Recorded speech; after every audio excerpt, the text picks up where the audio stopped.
ఆయన పేరు వేదాంత దేశికుడు. వారు జన్మతః చాలా పేద బ్రాహ్మణ కుటుంబంలో జన్మించారు. ఆయనకి ఎంత గొప్ప శక్తి కలిగిన వారంటే హయగ్రీవుడి యొక్క దర్శనాన్ని ఎంత గొప్పగా పొందారంటే ఇవాళ నేను మిమ్మల్ని మీరు నన్ను ఎలా చూస్తున్నామో ఆయన హయగ్రీవ దర్శనాన్ని అలా పొందారు. పొంది హయగ్రీవుడితో మాట్లాడారు వారు. అంతటి మహానుభావుడు ఉపనిషత్తుల మీద ఎంతటి అధికారాన్ని పొందారంటే ఆయనకి ఆనాటి నుంచి ఏమని బిరుదునామం వచ్చిందంటే నిగమాంత దేశికులు అని బిరుదు. అదే వేదాంత దేశికులు అని పిలుస్తుంటారు. ఆయనే మనకి వడకలై సంప్రదాయం అని చెప్పి వైష్ణవుల్లో ఒక సంప్రదాయం ఉంది. ఆ సంప్రదాయాన్ని స్థాపన చేసిన వారు వేదాంత దేశికులే. అటువంటి వేదాంత దేశికులకి సర్వతంత్ర స్వతంత్ర అని బిరుదు. శృంగగిరి పీఠాధిపతుల్ని ఇప్పటికీ కూడా వారు బయటికి విజయం చేస్తుంటే వారిని చేసే స్తోత్రంలో ఇప్పటికీ ఈ మాట వాడుతుంటారు. సర్వతంత్ర స్వతంత్ర అని అన్న మాటను వాడుతుంటారు. సర్వతంత్ర స్వతంత్రులు అన్న మాటకు అర్థం ఏంటంటే బాహ్యోపకరణముల మీద ఆధారపడకుండా వారు అనుగ్రహించాలనుకున్నప్పుడు వారి ఉపాసనా బలంతో భగవంతుణ్ణి ప్రార్థించి అనుగ్రహించగలిగిన వారు అని అర్థం. వారు ఇంకా మళ్ళీ ప్రత్యేకంగా ఆయనకు 1,00,000 రూపాయలు ఇద్దామనుకున్నారు అనుకోండి, ఇంకో ₹1,00,000 నువ్వు పట్టుకురావయ్యా ఆయనకు 1,00,000 ఇద్దామనుకుంటున్నానని అడగవలసిన అవసరం ఉండదు. ఆయన ఒక్కసారి ప్రార్థన చేశారా పళ్ళెంలో ₹1,00,000 కనపడవలసిందే. ఎవరో ఆ సమయానికి వచ్చి అక్కడ పెట్టవలసిందే. చంద్రశేఖరేంద్ర సరస్వతి జీవితంలో అలాంటి సందర్భాలు ఎన్నున్నాయో. ఆయన ఇవ్వాలనుకుంటే ఒక్కసారి కళ్ళు మూసుకునేటప్పటికి ఎవరో వచ్చి ఆ పళ్ళెంలో అక్కడ పెట్టించేవారంతే. ఎంత ఇద్దాం అనుకున్నారో అంతే ఉండేది. చేతితో కూడా ముట్టుకోకుండా ఆయన సత్యదండంతో ఇలా తోసి తీసుకోమన్న సందర్భాలు కోపలు. అంతటి మహానుభావుడు చంద్రశేఖరేంద్ర సరస్వతి. అలాగే వేదాంత దేశికులకి విశిష్టాద్వైత సంప్రదాయంలో సర్వతంత్ర స్వతంత్రులు అని బిరుదుంది. అంతటి మహానుభావుడి మీద కొంతమంది కక్ష కట్టారు. మహాపురుషుల జోలికి వెళ్లి వాళ్ళ మీద కక్ష కడితే ఏం జరుగుతుందంటే వాళ్ళ కీర్తి బాగా ప్రకాశిస్తుంది. ఎవడు కక్ష కట్టాడో వాడు నాశనం అవుతాడు. మహాత్ముల జోలికి వెళ్ళి నువ్వు పొందేది ఉండదు. వాళ్ళు మరింత పుటం పెట్టిన బంగారంలా ప్రకాశిస్తారు. ఈశ్వరుణ్ణి నమ్ముకున్న వాడు ఎందుకు పాడవుతాడు? వాడు పాడయ్యేది ఏమి ఉండదు. అక్కర్లేని పనులు చేసి అర్థం లేని పనులు చేసి నువ్వు పాడవుతావు. అది దిద్దుకోవలసినటువంటి విషయం. కాబట్టి వేదాంత దేశికులకి సర్వతంత్ర స్వతంత్రాన్ని బిరుదిందుకుండాలి అని కొంతమంది ఆయన మీద కక్ష కట్టారు. కక్ష కట్టి తను పెళ్లి చేసుకోవడానికి డబ్బు లేవు. ఒక బ్రాహ్మణ వటువు, ఒక బ్రాహ్మణుడి కనండి లేకపోతే బ్రహ్మచారి కనండి, ఉపనయనం అయిపోయిన వాడు ఇంకా గృహస్థాశ్రమంలోకి వెళ్ళాలి. గృహస్థాశ్రమంలోకి వెళ్దామంటే ₹1 లేదు పెళ్లి చేసుకోవడానికి. అలాంటి వాడిని ఒకరిని పట్టుకున్నారు. ఎలాంటి వాడికి పడితే వాడికి దేనికి పడితే దానికి డబ్బు ఇవ్వడం కుదరదుగా. వెళ్లి అడిగితే అది ధర్మబద్ధమైన కారణం అయి ఉండాలి. నువ్వు జన్మతః దరిద్రుడివి, పెళ్లి చేసుకోవడానికి అవకాశం లేదు, గృహస్థాశ్రమంలోకి వెళ్ళలేకపోతున్నావు. నువ్వు వెళ్లి ఈ మాట వేదాంత దేశికుడికి చెప్పు, పెళ్లికి డబ్బు కావాలని అడుగు, ఎలా ఇస్తారో నేను చూస్తాను. ఎవరినో అడిగి నిజమేనయ్యా చాలా ధర్మబద్ధమైన కారణం, ఏమో కొంచెం ఓ ₹10,000 అలా ఇవ్వండి ఆయనకి అని అన్నారనుకోండి, ఆయనకి సర్వతంత్ర స్వతంత్రం ఏమిటి? ఇంకా ఎవరో ₹10,000 ఇస్తే అది ఇప్పిస్తే ఇంకా సర్వతంత్ర స్వతంత్రులు ఏంటి? బిరుదునామం ఏదో మ్యాక్బెత్ నాటకంలో షేక్స్పియర్ అంటాడు, it hands loose like that of court to a buffoon అంటాడు. అలాగా ఏదో వేలాడినట్టుగా ఉంటుంది ఆ బిరుదు. కాబట్టి ఇప్పుడు తను సృష్టించాలి. ఆ బ్రహ్మచారి వచ్చి నిలబడి అడిగాడు. వేదాంత దేశికులు ఒక్కసారి కళ్ళు మూసుకుని అంతఃపరిశీలనలోకి వెళ్ళారు. అంతర్ముఖులైతే తన మీద కక్ష కట్టినటువంటి వారు తన బిరుదునామాన్ని ప్రశ్నించడం కోసమని ఆ పిల్లవాడిని పంపించారని ఆయనకు అర్థమైంది. ఒక పాఠం చెప్పాలనుకున్నారు. ఆయన వెంటనే లక్ష్మీదేవిని ప్రార్థన చేశారు. దాన్ని శ్రీస్తుతి అని పిలుస్తారు. లక్ష్మీదేవిని ప్రార్థన చేస్తే పిల్లవాడికి ఎంత డబ్బు కావాలో అంత డబ్బు ఆయన ముందున్న పళ్ళెంలోకి వచ్చి పడింది. ఆ డబ్బుని వేదాంత దేశికులు ఆ వచ్చినటువంటి బ్రహ్మచారికి ఇచ్చి పెళ్లి చేసుకోమన్నారు. శ్రీస్తుతి వేదాంత దేశికులు చేసినప్పుడు లక్ష్మీదేవి ఐశ్వర్యాన్ని కృప చేసింది. అలాగే శృంగగిరి పీఠానికి ఆధిపత్యం వహించారు విద్యారణ్యులని. ఆయన పేరే విద్యారణ్యులు. చాలా చమత్కారమైనటువంటి పేరు. అరణ్యమునందు మీకు దొరకనటువంటి లత, ఓషధి, చెట్టు, పొద ఉండవు, అన్నీ ఉంటాయి అరణ్యంలో. అరణ్యంలో అన్నీ ఎలా ఉంటాయో విద్యారణ్యుల వారికి తెలియనటువంటి విద్య లేదు. జ్యోతిషం దగ్గర నుంచి ఆయనకి సమస్త శాస్త్రముల కరతలామలకం. కానీ ఆయన కూడా నిరుపేద బ్రాహ్మణుడు. ఆయన చిన్నతనంలో లక్ష్మీదేవి అనుగ్రహం కోసమని ప్రార్థన చేసి తపస్సు చేశారు. లక్ష్మీదేవి ప్రత్యక్షమైంది. ఏం కావాలని, నాకు ఐశ్వర్యాన్ని కృప చెయ్యన్నారు. అంటే అమ్మవారంది కుదరదు, ఈ జన్మకి నువ్వు దరిద్రుడిగా ఉండవలసిందే, కానీ నువ్వు నా గురించి ఇంత తపస్సు చేసి ఉన్నావు కనుక నీకు వచ్చే జన్మలో ఐశ్వర్యాన్ని కృప చేస్తాను. ఇంకా ఈ జన్మ ప్రారంభం ఈ జన్మకు అనుభవించాలి, కాబట్టి ఇప్పుడు నీకు నేను ఇవ్వలేనండి. వెంటనే విద్యారణ్యుల వారు వచ్చే జన్మలో ఇస్తానన్నావు కదా, అలాగే ఆగన్నారు. శంకరాచార్యుల వారు ఎలా ఆపత్సన్యాసం తీసుకున్నారో విద్యారణ్యుల వారు కూడా అలాగే సన్యస్తోహం అని వెంటనే సన్యసించారు. సన్యసిస్తే రెండో జన్మ, కాబట్టి నేను రెండో జన్మ ఎత్తాను, ఇప్పుడు కురిపించే ఐశ్వర్యాన్ని. సన్యాసి నీకెందుకని ఆవిడ అడగలేదు. ఇప్పుడు అర్హత పొందాడు, కురిపించేసింది. నవనిధులు ఆయన చుట్టూ చేరే. అదే సమయంలో మాలిక్ కాఫూర్ దక్షిణ భారతదేశం మీదకి దండయాత్రకు వచ్చి సనాతన ధర్మాన్నంతటినీ కూడా కూకటి వేళ్లతో తెల్లగిస్తున్నాడు. తన దగ్గర ఉన్నటువంటి నవనిధులతోటి తనకున్నటువంటి శాస్త్ర పరిజ్ఞానాన్ని ధనంగా పెట్టి మహానుభావుడు ఆ రోజుల్లో హరిహరరాయులు బుక్కరాయులు అనేటటువంటి ఇద్దరిని తీసుకొచ్చి సుముహూర్త నిర్ణయం చేసి ఆనాడు కర్ణాటక సామ్రాజ్యాన్ని ఆయన విద్యారణ్యుల వారిచ్చినటువంటి ధనంతో, ఆయన పెట్టిన ముహూర్తంతో, ఆయన గీసిన గీతలో వచ్చినటువంటి శ్రీచక్ర రూపంలో వచ్చినటువంటి సామ్రాజ్యం గనక విద్యారణ్యుల వారి పేరు మీద దానికి విద్యానగరము అని పేరు. విజయములకు నిలయమైంది కాబట్టి విజయనగర సామ్రాజ్యము అని పేరు వచ్చింది. అందుకే కర్ణాటక సామ్రాజ్యాన్ని మొట్టమొదటి సింహాసనం మీద కూర్చోవడానికి అర్హత పొందిన వారెవరు అంటే విద్యారణ్య స్వామి వారే. విద్యారణ్య స్వామి వారు నాకు అక్కర్లేదని ఇచ్చేశారు. కాబట్టే ఇప్పటికీ కూడా సింహాసనం మీద కూర్చోవడం అనేటటువంటి అలవాటు శృంగగిరి పీఠంలో పరంపరాగతంగా వచ్చింది. ఇప్పటికీ శృంగేరి పీఠాధిపతులు వస్తుంటే కర్ణాటక సింహాసన ప్రతిష్టాపనాచార్య అని చెప్తారు. విద్యారణ్యుల వారికి వచ్చినటువంటి బిరుదునామం తర్వాత వరకు కొనసాగింది. వారే ఆ కాలంలో అద్వైత మత వ్యాప్తిని విస్తారంగా చెయ్యడం కోసమని శృంగగిరికి ఉపపీఠాలుగా ఎన్నో పీఠాలని ఆంధ్రదేశంలో కూడా ఆయన నెలకొల్పారు. అటువంటి విద్యారణ్యుల వారు స్తోత్రం చేస్తే అమ్మవారు కనకధార కురిపించింది. కాబట్టి కనకధార కేవలం శంకరాచార్యుల వారికి మాత్రమే కురిపించింది అని చెప్పడం కుదరదు. కనకధార శంకరాచార్యుల వారికి కూడా కురిపించింది, కానీ శంకరాచార్యుల వారికి పూర్వం కూడా అమ్మవారు అనుగ్రహించి బంగారు వృష్టి కురిపించినటువంటి సన్నివేశములు ఉన్నాయి. విద్యారణ్యుల వారు శంకరాచార్యుల వారి తర్వాత వారు, మూకశంకరులు శంకరాచార్యుల వారి తర్వాత వారు, అలాగే వేదాంత దేశికులు కూడా శంకరాచార్యుల వారి తర్వాత వారు.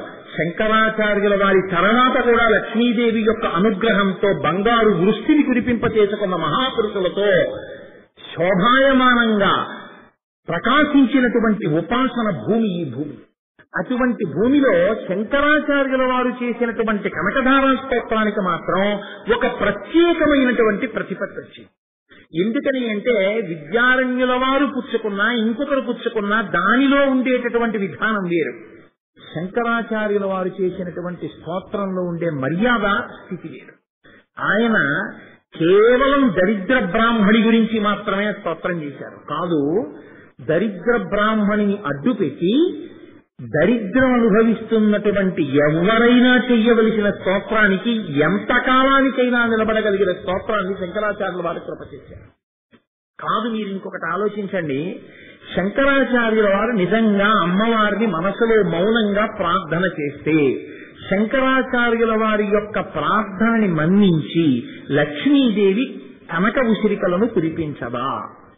లేదా ఏ స్తోత్రము చెయ్యకుండా, స్తోత్రం అంటే ఏంటంటే స్తుతి, స్తుతి అంటే అమ్మవారి యొక్క వైభవాన్ని ప్రకాశింపచేసేటటువంటి వాక్కుల సమాహారం. అసలు అటువంటి వైభవ ప్రకాశ స్తోత్రం ఇది చెయ్యకుండా లోపల చిత్తశుద్ధితో అమ్మవారి పాదములు పట్టుకుని ఆయన ఒక్క ప్రార్థన లోపల అమ్మా నువ్వు అనుగ్రహించాలి అంటే ఈ స్తోత్రం చేస్తేనే నేను ఇస్తానని అమ్మవారు అంటుందా? ఇవ్వదా అమ్మవారు? మరి ఎందుకు స్తోత్రం చేశాక బంగారు ఉసిరికలు కురిశాయి? ఒక్కటే కారణం, మీకు చాలా స్పష్టంగా అర్థమైపోయి ఉంటుంది. అమ్మవారు కూడా ఒక సంకల్పం చేసింది. ఈ ప్రత్యేకమైన సందర్భంలో శంకరాచార్యుల వారి నోటి వెంట ప్రకటంగా ఈ స్తోత్రం రాకపోతే జన్మ జన్మాంతరముల నుంచి చేసినటువంటి పాపములను దరిద్రం రూపంలో అనుభవిస్తున్నటువంటి వారికి మార్గోపదేశం చెయ్యగలిగిన అంత శక్తివంతమైన స్తోత్రములు ఇవ్వగలిగిన వాడు మళ్లీ పుడతాడో పుట్టడో అవతార పురుషుడైన శంకరుల వెంట నోటి వెంట ఈ స్తోత్రం రావాలి. ఎందుకంటే తర్వాత సన్యసించిన తర్వాత ఇంకా అసలు బంగారం పేరైన ఇచ్చుతారో ఎత్తారో, ఇంకా ఆయన అసలు మాట్లాడరు. కాబట్టి ఇప్పుడు బాలశంకరుడిగా ఉన్నాడు కాబట్టి ఇప్పుడు ఆయన నోటి వెంట ఆ స్తోత్రం రావాలి. ఆ స్తోత్రం వచ్చిందా ఇది లోకానికంతటికి మహోపకారం అయిపోతుంది. ఇప్పుడు లోకమంతా ఎవరెవరు దరిద్రంలో ఉన్నారో వాళ్ళు చెయ్యొచ్చు కాదు. ఈ స్తోత్రం వెనకాతల వీరొక రహస్యం ఉంది. కనకధారా స్తోత్రానికి ఉన్న గొప్పతనం అంతా ఎక్కడుందంటే, కనకధార కేవలం దరిద్రాన్ని పోగొట్టి నీకు ఐశ్వర్యాన్ని ఇచ్చేసే స్తోత్రం కాదు. ఏ ఐశ్వర్యము భయహేతువో ఆ ఐశ్వర్యము వెంట పడవలసినటువంటి స్థితి లేకుండా భద్రమైనటువంటి ఐశ్వర్యాన్ని పొందుతూ భయహేతువైనటువంటి ఐశ్వర్యం జోలికి వెళ్లకుండా పరమ తృప్తితో ధార్మికమైన మార్గంలో ప్రవర్తిస్తూ దొరికిన దానితో తృప్తిగా జీవిస్తూ అతనికి ఎప్పుడు ఎంత అవసరం ఉంటుందో ఆ అవసరం తీరడానికి అమ్మవారి అనుగ్రహంతో అప్పటికి కావలసినది అది సమకూర్చబడేటటువంటి రీతిలో ఒకరి దగ్గర చెయ్యవదాపవలసినటువంటి అవసరం లేని రీతిలో వ్యక్తి యొక్క జీవితం వెళ్లిపోవాలంటే అటువంటి స్థితిని కల్పించాలన్నా కనకధారా స్తోత్రమే ఆలంబనము. ఎందుచేతనంటే శంకరాచార్యులు వారు భజగోవిందంలో మాట అంటారు, ముదజహీహి ధనాగమ కృష్ణ కురు సద్బుద్ధిం మనసి వికృష్ణ అంటారు. ఐశ్వర్యం విషయంలో నువ్వు తృష్ణని పెంచుకోవద్దు అంటారు. అప్పుడు కనకధారా స్తోత్రం దరిద్రంలో ఉన్నవాడికి ఐశ్వర్యం ఇస్తుంది అని నేను మాట అన్నాను అనుకోండి. దరిద్రం అన్న మాటకు అర్థం ఏమిటప్పుడు? ఒకడికి టీవీ ఉంది, వాడికి వీసీడీ కావాలి, వాడికి వీసీడీ కావాలనుంది వీసీడీ లేదు, దరిద్రమే. ఒకడికి వీసీడీ కూడా ఉంది కానీ వాడికి ఏసీ లేదు కాబట్టి వాడు దరిద్రంలో ఉన్నాడు. ఒకడికి టీవీ ఉంది, వీసీడీ ఉంది, ఏసీ ఉంది, అయినా వాడికి కారు లేదు కాబట్టి వాడికి దరిద్రమే. కాబట్టి ఇలా ఆలోచిస్తూ పోతే ఐశ్వర్యం విషయంలో అసలు దరిద్రం లేనివాడన్నవాడు ఎవరుంటాడు లోకంలో? నీకు ఉండాలని కోరిక ఉండాలి కానీ దానికి హద్దు ఎక్కడుంది? నీకు దరిద్రం లేకపోవడం ఎక్కడుంది? ఎప్పుడూ దరిద్రం ఉంటుంది. ఎందుచేతంటే లోకంలో ఒక గమ్మత్తైన మర్యాద ఉంటుంది. సరస్వతి విషయంలో లేనిని అంగీకరించాడు, లక్ష్మి విషయంలో సమృద్ధిని అంగీకరించాడు. మీరు చూడండి, ఏమయ్యా నీకు ఈ విషయం తెలియదు అన్నారు అనుకోండి, నాకు తెలియకపోనేటండి అంటాడు, తిరగబడతాడు. సరస్వతి విషయంలో నీ ఎందున్న అసంపూర్తిని నీకు ఇది తెలియదు ఆయన అన్నారనుకోండి, వాడు ఒప్పుకోడు. లక్ష్మి విషయంలో నీకేంటండి బోలెడంత ఆదాయం వస్తోందని అనుకో, ఏం వస్తోందండి, ఆ వచ్చేదా అద్దెలకి పన్నులకి సరిపోతుందంటారు. అంతేగాని చాలా వస్తోందండి, ఓ ₹1,00,00,000 వచ్చింది కిందటి ఏడాదని చెప్పిన ఒక్క లాభం సంపాదించి అలా చెప్పిన వాడిని ఒక్కడిని నాకు చూపించండి, పౌర సన్మానం చేయొచ్చు. అలా ఎవరు చెప్పరు, ఎప్పుడూ చెప్పరు. ఏం చెప్తారంటే ఏముందండి, ఏదో పూర్వం నుంచి వస్తున్నది, బొత్తిగా వ్యాపారం మానేశారు, అనిపించుకోలేక ఏదో నడిపిస్తున్నాం కానండి ఏముందండి ఇప్పుడు అంటాడు. ఐశ్వర్యం విషయంలో సమృద్ధి చెప్పడం, సరస్వతి విషయంలో లేని చెప్పడం, ఇది జాతికంతటికి ఉండే లక్షణం. మనుష్య జాతికే ఉంటుంది ఆ లక్షణం, మినహాయింపు ఎవరో మహానుభావుడు ఉంటాడు. కాబట్టి ఇప్పుడు దరిద్రం అన్న మాట నేను వాడాను అనుకోండి, దరిద్రుడు కానివాడెవడు? కాబట్టి ఇప్పుడు కనకధార దరిద్రం ఉన్నవాళ్ళు చేసుకుంటే దరిద్రం తొలగిపోయి వాళ్ళ కోరిక తీరుతుంది అని నేను అన్నాను అనుకోండి, వెంటనే కనకధార దేనికోసం మనకిప్పుడు ఏం అవసరం ఉందంటే కనకధార అయితే మనం చేయడానికి అమ్మవారిని హాయిగా సంతోషంగా ఉత్తినే కనకధార చేద్దామంటే తప్ప మనకి అవసరం ఏముంది? ఆవిడ అన్ని ఇచ్చిందని కనకధార చేసేవాళ్ళు ఉంటారనుకుంటున్నారా మీరు? నేను ఇలా అన్నాను కాబట్టి ఇప్పుడు చెయ్యొచ్చండి అంటే ఎవరు చెయ్యొస్తారేమో, కానీ నేను అలా చెప్పకుండా దరిద్రం ఉన్న వాళ్ళందరూ కనకధార చేసుకోండి, మీ అందరికీ ఇది పనికొస్తుంది. ఏవేవి లేవో వాళ్ళందరూ చెయ్యొచ్చండి, నేను రోజు కనకధార చేయిస్తానన్నాను అనుకోండి, చెయ్యొచ్చని వాడు ఎవరు ఉంటారో నాకు చెప్పండి. ప్రతి వాడికి ఏదో లేదనే ఉంటుంది, ఏదో ఒకటి లేదనుకుంటాడు, ఏదో ఒకటి లేదనుకున్న వాళ్ళందరూ దరిద్రులు కదండి. అప్పుడు కనకధార అందుకు ఉపయోగపడుతుందని శంకరాచార్యులు వారు ఇచ్చింది.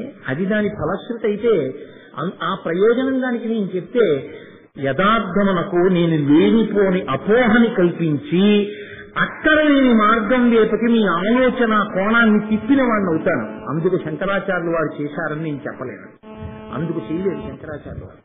శంకరాచార్యులు వారు దేనికి చేశారని చెప్పవలసి ఉంటుందంటే, ఐశ్వర్యమునందు తృష్ణ నశిస్తే నీకు శాంతి. నాకు అన్నీ ఉన్నాయి, నాకు లేనిది ఏముందండి అని మీరు అన్ననాడు మీకు శాంతి, నాకు ఇది లేదండి అది వస్తే శాంతి అన్ననాడు మీకు ఎప్పటికీ శాంతి లేదు. కాబట్టి నాకు ఏది లేదండి అన్న మాట మీ నోటి వెంట రావాలి అంటే ధర్మబద్ధమైనటువంటి మార్గంలో మీకు ఏది ఉంటే సరిపోతుందో అవి మాత్రమే మీ మనసు ప్రచోదనమైతే ఆ విషయాన్ని మీకు ఇవ్వడానికి అమ్మవారు కూడా వెనకంజ వెయ్యదు. తినడానికి అన్నం లేనివాడు కనకధార చేసి అన్నం కావాలంటే తప్పేం లేదు, చెయ్యొచ్చు. చదువుకుని ఉద్యోగం రానివాడు కనకధార చేసి నాకు ఉద్యోగం కావాలంటే తప్పు లేదు, కనకధార చెయ్యొచ్చు. యుక్త వయస్సు వచ్చిన ఆడపిల్ల నాకు మంచి ఒరుడు కావాలని కనకధార చేస్తానంటే తప్పు లేదు, కనకధార చెయ్యొచ్చు. ఎన్నేళ్ళు వచ్చినా మనసు నిలబట్టలేదు, భగవంతుడి మీద పూజ చేసినప్పుడు అన్నవాడు మనసు నిలబడడానికి కనకధార చేస్తానంటే తప్పు లేదు, కనకధార చెయ్యొచ్చు. ఎన్ని ఉన్నా ఏదో ఒకటి లేదని కృతకంగా ఆలోచించి దానికోసం కనకధార చేస్తానన్నవాడికి కనకధార పనికొస్తుందా అంటే నేను హామీ ఇవ్వలేను. ఎందుకంటే శంకరుల కోణంలో ఇస్తే వారు జగద్గురువులని నేను చెప్పడం కుదరదు. అప్పుడు నేను ఆయన స్థానాన్ని విలిచి చేసినట్టు అవుతుంది, ఆయన్ని తక్కువ చేసి మాట్లాడినట్టు అవుతుంది. కాబట్టి ఏ మాట చెప్తే దానికి సరిపోతుంది అని నేను అనుకుంటున్నానంటే ధార్మికమైన జీవితంతో ఏ అవసరములు మీకు నిజాయితీతో జీవితం శాంతంగా ప్రశాంతితో హాయిగా వెళ్ళడానికి కావలసి ఉంటాయో అటువంటి మనశ్శాంతి కారకములైనటువంటి కోరికలు తీరడం కోసం మీరు కోరిక చెప్పవలసిన అవసరం లేకుండా రోజు కనకధార చేసేస్తే ఆకలి వేశాకే అన్నం తినాలని ఏం లేదుగా. 1 గంట అయితే అన్నం తినేట్లా ఒక్కొక్కసారి నాకు ఆకలి ఏం లేదు, అయినా 1 గంట అయ్యేటప్పటికి ఆఫీసు నుంచి బయలుదేరతాను, మా ఆవిని తీసుకుంటాను, ఇంటికి వెడతాను. ఎందుకు తినేస్తున్నాను అని నాకు అనుమానం వచ్చింది అనుకోండి, అన్నం తినేసే వేళ అయిపోయింది కాబట్టి తినేస్తున్నాను అంతే. ఆకలి ఏమి ఉండదు, ఎందుకు తినేస్తున్నాను అంటే ఇప్పుడు వేయలేదని తినకపోతే 4ంటికి ఆఫీసులో ఆకలి వేసి అప్పుడు నేను ఇంటికి వెళ్ళి ఏమైనా బజ్జీలు వేసుకుని తినొస్తానండి అంటే బాగుండదు కాబట్టి ఇప్పుడు తినేస్తున్నాను అంతే. కాబట్టి నువ్వు అడగక్కర్లేదు, నీకు నిజాయితీతో ధర్మబద్ధంగా న్యాయబద్ధంగా ఏ కోరిక తీరకపోతే నీ మనశ్శాంతి భంగం అవుతుందో, గృహస్థుగా నువ్వు తల్లడిల్లిపోతావో ఆ కోరిక విషయంలో నీకు ఒక శూన్యత ఏర్పడకుండా భర్తీ చేసే బాధ్యత అమ్మవారు తీసుకుంటుంది. నువ్వు గతంలో పొడుగుతావు, నువ్వు విప్పి అడగడం మొదలు పెట్టావనుకో ఆ దరిద్రాన్ని వ్యాఖ్యానాన్ని నువ్వు మార్చేస్తావు. కాబట్టి నువ్వు అడగక్కసలు అడగకుండా నువ్వేం చేస్తావు, రోజు ఆకలి వేసినా లేకపోయినా అన్నం తిన్నట్టు, అవసరం ఉన్నా లేకపోయినా స్నానం చేసినట్టు. రాత్రి ఏసీలో పడుకున్నాను, చుక్క చెమట పట్టలేదు, పడుకున్నప్పుడు ఎంత హాయిగా ఉన్నానో బయటకు వచ్చినప్పుడు అంత హాయిగా ఉన్నాను. స్నానం ఎందుకంటే నేను సంధ్యావందనం చేస్తానా? స్నానం చేస్తాను. ఎందుకు చేశాను? ఒంటికి చెమట లేకపోయినా పడుకుని లేచాను కాబట్టి స్నానం చేశాను. అలా రోజు కనకధార చెయ్యడం నా జీవితంలో అంతర్భాగం. ఎందుకు జీవితంలో అంతర్భాగం? ఇది పట్టుకోగలిగితే మీకు కనకధార యొక్క స్థితి ఏమిటో మీకు అర్థం అవుతుంది. మీరు ఎందుకు కనకధార చెయ్యవలసి ఉంటుంది, ఎందుకు శంకరాచార్యుల వారు దాన్ని ఇచ్చారు, ఎందుకు లక్ష్మీదేవి ఇప్పించింది, మీకు తెలియకుండానే మీరు ఎప్పుడూ 2 మధ్య నలిగిపోతుంటారు జీవితంలో. 1 ప్రారబ్ధము, 2 కాలము. ఈ 2 మధ్య నలుగుతాడు మనిషి. ప్రారబ్ధము తరువుకొస్తుంది. నా ప్రారబ్ధంలో నేనేం అనుభవించాలో నాకు తెలియదు. నేను ఇది చేద్దాం అనుకుంటాను, ఇది జరిగిపోతే చాలా బాగుంటుంది అనుకుంటాను. ఈశ్వరుడు ఏం చేస్తాడు? కాల రూపంలో ఉంటాడు. కాల కలయతామహం అంటాడు గీతలో. ఆయన ఏం చేస్తుంటాడు? లెక్కలు కడుతుంటాడు. వీడు ఇవాళ ప్రారబ్ధంలో వీడు చేసిన పాపానికి ఫలితం అనుభవించాలి. నేనేమనుకుంటాను? నేను సంతోషంగా ఏదో మంచి పని చేయాలనుకుంటాను. నా కొడుకో మంచి ర్యాంక్ వచ్చింది, వాడిని ఎంసెట్ కౌన్సిలింగ్ కి తీసుకెళ్లి మంచి కాలేజీలో సీటు తెస్తాను, ఇంకే ఉంది వాడిని తీసుకెళ్లి జాయిన్ చేస్తాను అనుకుంటాను. ఇంకా రేపో ఎల్లుండో కౌన్సిలింగ్ అనగా నా కొడుకు ఎక్కడో ఆడుతూ జారి పడి కాలు విరిగిపోయి మెట్లు ఎక్కకూడదని డాక్టర్లు అన్నారనుకోండి. ఇప్పుడు 1 సంవత్సరం పాటు వాడికి ర్యాంక్ వచ్చినా నేను వాడిని ఇంజనీరింగ్ కాలేజీలో జాయిన్ చేయలేదనుకోండి. నేను జాయిన్ చెయ్యకూడదని చేయలేదా, చేయడం బాధై చేయలేదా, చేస్తానని అనుకున్నా, చెయ్యడానికి సిద్ధపడ్డా, చదువుకోవడానికి వాడు సిద్ధంగా ఉన్నా, కాలేజీలో సీటు పొందడానికి యోగ్యమైన ర్యాంకు వాడికి ఉన్నా, నా కంటికి కనపడని నాకు తెలియనటువంటి ఒక కారణం చేత నేను అనుకున్న సంకల్పం నెరవేరకుండా పోయిందా? అంటే నేను అనుకున్న సంకల్పం నెరవేరకుండా పోవడానికి ఏ కారణానికి నెరవేరకుండా పోయిందో నాకు చెప్పేవాడు నా కంటికి కనపడ్డా. ఇది మీరు గుర్తుపెట్టుకోవాలి. వెనుక నన్నియుతానగు విభుతలంతు అంటారు పోతన గారు. వెనక నుండి నడిపిస్తుంటాడు. ఆయన లెక్కలు కట్టుకుంటాడు. లెక్కలు కట్టుకుని వీడికి ఇవ్వచ్చా ఇవ్వకూడదా, వీడికి ఇవ్వనంతే, ఇవ్వడం. ఇవ్వకపోతే ఏం చేస్తావు? ఏడుస్తావు. కాలమునకు ప్రారంధమునకు మధ్య నలిగిపోతావు. నలిగిపోతే ఏమవుతుందంటే ఏడుస్తావు. ఎప్పుడూ నువ్వనుకున్నట్టు అన్నీ జరిగిపోతే నీ జీవితం మనుష్య జీవితం కాదు. నువ్వు అంతా పుణ్యం చేస్తే దేవతగా ఉండాలి, అంతా పాపం చేస్తే తిరియక్కుగా ఉండాలి. పుణ్యం పాపం కలిపి చేసావు కాబట్టే మనిషిగా ఉన్నావు. ఇంకిక్కడి నుంచి నువ్వు కేవలం భగవదారాధన చేస్తే అసలు మళ్లీ పుట్టవలసిన అవసరం లేకుండా మోక్షానికి వెళ్ళచ్చు. కేవలం పాపం చేస్తే తిరియక్కుగా వెళ్ళొచ్చు. మళ్లీ పుణ్యమే చేస్తే మళ్లీ మనిషిగా పుట్టి మళ్లీ ఐశ్వర్యంతో దానాలు చేయొచ్చు. పుణ్యం పాపం కూడా చేస్తే మళ్లీ మనిషిగా పుట్టచ్చు. ఎక్కడి నుంచి ఎక్కడికి వెళ్ళాలన్నా మనుష్య జన్మ ఒక్కటే కూడలి, ఈ జన్మలోనే మారాలి. అందుకే మనుష్యత్వం అంటారు శంకరాచార్యుల వారు వివేక చూడమణిలో. మనుష్యత్వం యొక్క గొప్పతనం ఏమిటంటే ఎటైనా వెళ్ళగలిగినటువంటి స్థితి.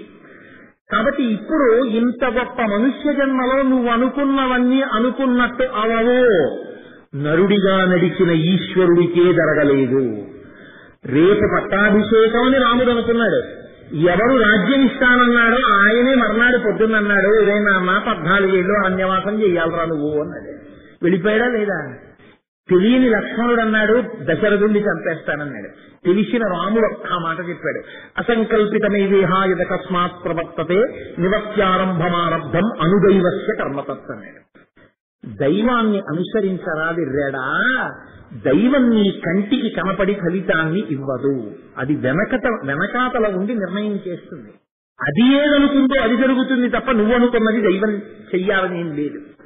ఈ నలుగుడు పడిపోయేటప్పుడు నీ కంటి వెంట నీరు రాకుండా నిన్ను కాపాడి నువ్వు నమ్ముకున్న వాళ్ళని కాపాడి నిన్ను నమ్ముకున్న వాళ్ళని కాపాడగలిగినటువంటి శక్తి, ఆ అనుగ్రహం నీకు ఎక్కడి నుంచి ప్రసరిస్తుంది?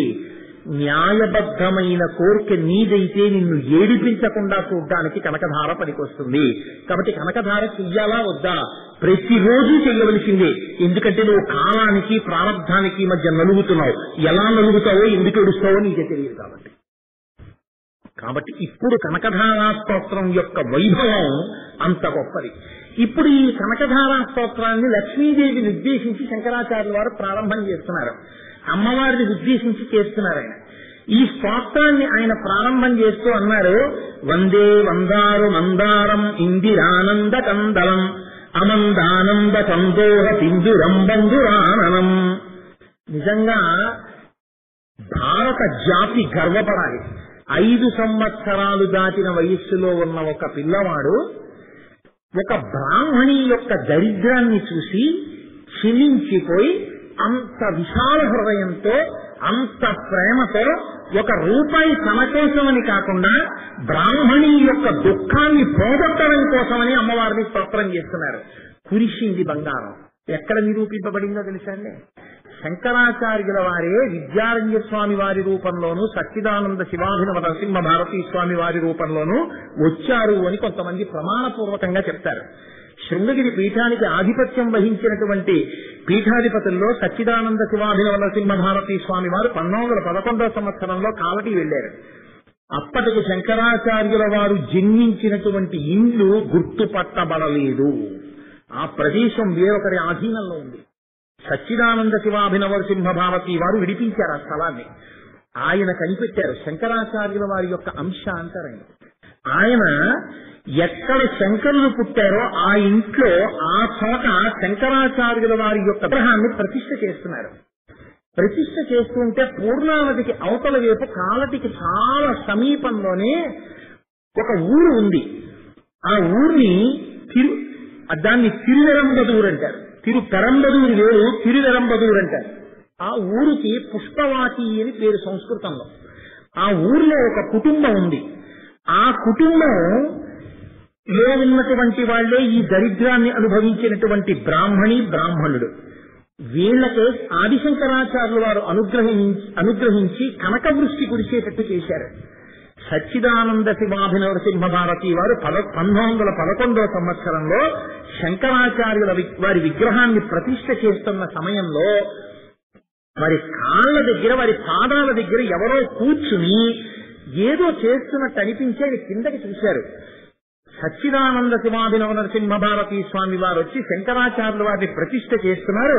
ఆ స్థలాన్ని విడిపించారని తెలిసి ఎవరికి కనకవృష్టి కురిసిందో ఆ బ్రాహ్మణ కుటుంబంలో ఇప్పటికీ ఉన్నటువంటి వారసులు బంగారు పువ్వులు బంగారు నాణేలు తీసుకొచ్చి ఆయన యొక్క పాదాన్ని అభిషేకం చేశారు 1911లో. మేమే ఆ బంగారాన్ని పొందినటువంటి వాళ్ళం, ఇప్పటికీ మాకు ఇంత ఐశ్వర్యంతోనూ తులతూగుతున్నామని చెప్పుకున్నారు. కనకధారతో శంకరులు కృప చేశారు అనడానికి ఇప్పటికీ దాని వారసులు కాలడికి పూర్ణానది అవతల వద్ద ఊళ్ళో నివాసం ఉండి ఉన్నారు. ఇప్పటికీ కొంతమంది వెళ్లి ఆ కుటుంబాన్ని చూసి వాళ్ళని పరామర్శ చేసి వస్తుంటారు. శంకరాచార్యుల వారు చేసినటువంటి స్తోత్ర వైభవం ఎంత గొప్పదో, లక్ష్మీదేవి ఆ స్తోత్రాన్ని అనుగ్రహించింది అనడం ఎంత ప్రామాణికమో ఇంకా ఇంతకన్నా నిదర్శనం చెప్పవలసిన అవసరం లేదు. ఇది ఏదో ఎప్పుడో జరిగిందండి, శంకరాచార్యుల వారు చెప్తే కురిసింది అంటున్నారు. ఆధారం ఉందా? ఉన్నది. సాక్షాత్ సచ్చిదానంద శివాభినవ సింహభారతీ స్వామి వారి పాదాల్ని బంగారు నాణేలతో బంగారు పువ్వులతో అభిషేకించి కడిగారు ఆ కుటుంబం వాళ్ళు. కాబట్టి ఆయన స్తోత్రాన్ని ప్రారంభం చేస్తూ శంకరులు అంటారు, వందే వందారు మందారం ఇందిరానంద కందలం అమందానంద సందోహ సింధురం బంధురానం. మహానుభావుడు అంత చిన్న వయస్సులో అసలు ఆయనకి అటువంటి సంస్కృతం ఎలా పడిందో, ఆ స్తోత్రం అంత అందంతో, అంతంత అర్ధాలంకారాలతో, అంతంత గొప్ప గొప్ప మాటలతో ఎలా పడిపోయిందో, ఎలా వచ్చిందో. ఆ శంకరాచార్యుల వారి నోటి వెంట ఏది వచ్చిందో అది గంగ. ఆ స్తోత్రాన్ని మళ్లీ చదవడము అంటే, ఆ స్తోత్రాన్ని పారాయణ చేసుకోవడము అంటే, నేనైతే అనుకుంటున్నాను దానికి అర్థం తెలిసి ఉండక్కర్లేదు. ఆ స్తోత్రం చదువుకుంటే చాలు. కానీ అది అర్థమైతే ఏమవుతుందంటే మనసు పట్టుకుంటుంది, రమిస్తుంది. ఆయన ప్రారంభం చేస్తూనే వందే అంటూ మొదలెట్టారు. వందే అంటే నమస్కరించుతున్నాను అని. ఏమి నమస్కారం ఎందుకు? స్తోత్రం కదా మీరు చేస్తున్నారు. మీరు స్తోత్రం చేసేటప్పుడు లక్ష్మీదేవిని ఉద్దేశించి ఆవిడ వైభవాన్ని, ఆవిడ గుణములను కీర్తిస్తే సరిపోదా? నేను నమస్కరించుతున్నాను అంటూ ఎందుకు మొదలెట్టాలి? నేను మీతో మనవి చేశాను, శంకరులు జగద్గురువులు. ఆయన ఒక్క మాట మాట్లాడితే లోకానికి ఒక ఉపదేశం ఉంటుంది. నమస్కారం చేసి తన జీవితాన్ని దిద్దుకుని మనిషిగా బ్రతకగలిగినటువంటి వాడు మనుష్యుడొక్కడికే. నేను ఎందుకు ఈ మాట అంటున్నానంటే మీరు ఆలోచించండి. నేను ఎవరిని చిన్నబుచ్చట్లేదు, నేను ఎవరిని తక్కువ చేసి మాట్లాడటలేదు. నేను ఈ మాట చెప్పినప్పుడు మీరు విశాల హృదయంతో అర్థం చేసుకుంటే, సేవా సంస్థలు అని కొన్ని ఉంటాయి చాలా గొప్పవి. నేను ఎంత మాత్రం తక్కువ చేయట్లేదు. మళ్లీ చెప్తున్నాను, అన్నం లేని వాడికి అన్నం పెట్టడం, బట్ట లేని వాడికి బట్ట ఇవ్వడం, కళ్ళు పోయిన వాడికి శస్త్రచికిత్స చేయించడం, కళ్ళజోడు కొనుక్కోలేని వాడికి కళ్ళజోడు ఇవ్వడం, చలిలో వణికిపోతున్న వాడికి ఓ దుప్పటి ఇవ్వడం అంత తేలిక విషయాలు ఇంకావు. అవి చేస్తున్న వాళ్ళు చాలా గొప్పవాళ్లే. కానీ దానికి ఒక పరిమితి ఉంది. మీరు గమనించండి. మీరు ఇచ్చేటటువంటివన్నీ దేనికి పనికొస్తాయంటే కేవలం ఉపాధిని పోషిస్తాయి. ఒక్కొక్కప్పుడు అందులో జరిగే చిత్రం ఏమిటంటే, లోపల ఉండేటటువంటి మనఃప్రవృత్తి మారాలన్న నియమం లేదు. మీరు ఒక కర్ర కట్టినటువంటి దొంగ కళ్ళకు కూడా ఆపరేషన్ చేసి కళ్ళతోడు తగిలించచ్చు ఒక్కొక్కసారి. అప్పుడు మీరు చేయించిన ఆపరేషన్ ఎందుకు పనికొస్తుందంటే ఇంకో 4 దొంగతనాలు కూడా చేయడానికి పనికొస్తుంది. ఒక సోమరిపోతూ తనంత తాను ఒక రూపాయి సంపాదించాలనే ప్రయత్నం లేని వాడికి తీసుకొచ్చి అన్ని సమకూరిస్తే వాడు ఏమీ చెయ్యకుండా కూర్చోవడానికి పనికొస్తుంది. కష్టపడి వాళ్ళు సేవ చేసినా సేవ యందు ఈ క్రీమీద ఒకటి ఉంటుంది. ఇప్పుడు అయోగ్యులకు కూడా అందులో ఉపకారం జరిగిపోతుంది. పైగా వాడు ఏ స్థితిలో అక్కడికి వచ్చాడో ఆ స్థితి నుంచి మానసికంగా పైకి ఎదగడానికి ఏముండదు. కళ్ళల్లో దృష్టి నశించి వచ్చాడు, కంటి యందు దృష్టితో వెళ్ళాడు.